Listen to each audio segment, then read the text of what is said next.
nestled between hills and winding rivers, there lived a boy named Ayan. He was gentle, kind-hearted, and diligent in everything he did. But Ayan carried a quiet burden. He lacked confidence in himself. No matter how much he worked, he believed that only those born with natural talent could truly succeed. He saw himself as ordinary, just another boy in a world of shining stars. Ayan's greatest joy came from playing the piano. He would spend hours letting his fingers glide across the keys, creating melodies that brought him peace. Yet whenever he watched famous musicians perform on television, his heart would sink. They were born with it, he'd say to himself. I'll never be that good. His parents and teachers tried to reassure him. Ayan, they would say, greatness isn't born, it's built. If you practice every day, you can become just as brilliant. But their encouragement often fell on doubtful ears. One day news spread throughout the town about a grand music competition. Talented children from all the surrounding schools would participate. Ayan's best friend Rishi was thrilled. You have to join, Ayan. You play so beautifully, Rishi urged. Ayan shook his head. I'm not talented enough. I'll never win. That evening, Ayan's grandfather noticed his grandson sitting quietly, a distant look in his eyes. What troubles you, my child? He asked. Ayan sighed.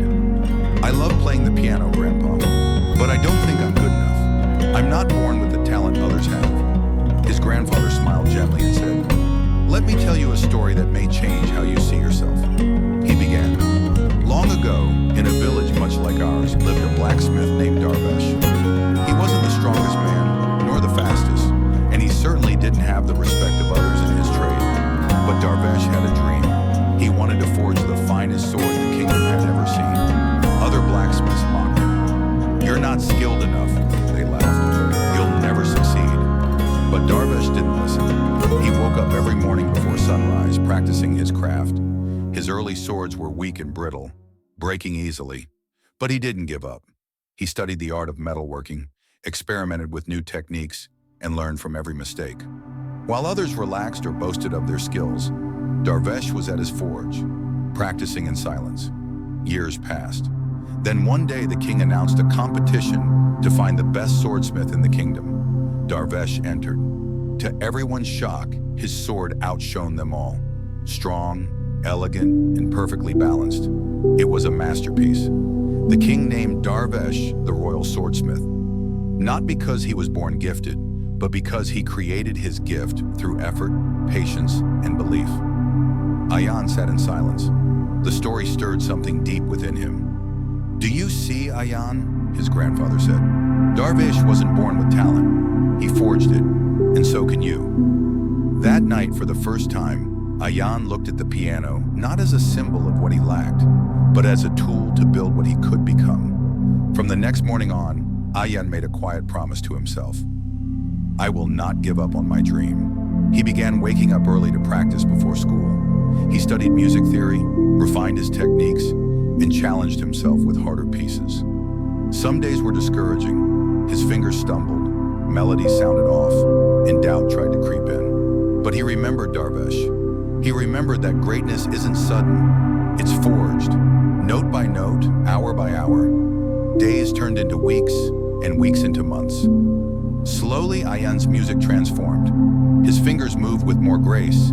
His understanding deepened. He started composing his own melodies filled with emotion and expression. The day of the competition arrived. Backstage, Ayan watched other performers, many of whom seemed far more confident and polished. He felt a flutter of nerves, but instead of comparing himself, he closed his eyes and said quietly, I've practiced. I'm ready. I will give it my best. When his name was called, he walked calmly to the piano. The hall was silent. Ayan took a deep breath and began to play. His fingers danced across the keys, weaving a melody that spoke of effort, hope, and quiet resilience. When the final note faded, there was a moment of stillness, and then the audience erupted into applause. Later, when the results were announced, Ayan was awarded second place. But to him, the real victory was something greater. Self-belief. He had finally proven to himself that success doesn't come from being born special. It comes from hard work, dedication, and the courage to keep going. From that day forward, Ayan never doubted himself again. He continued to practice, learn, and grow, reaching new heights in his musical journey. He would often share his story with other young musicians, saying, "Talent is not something you inherit.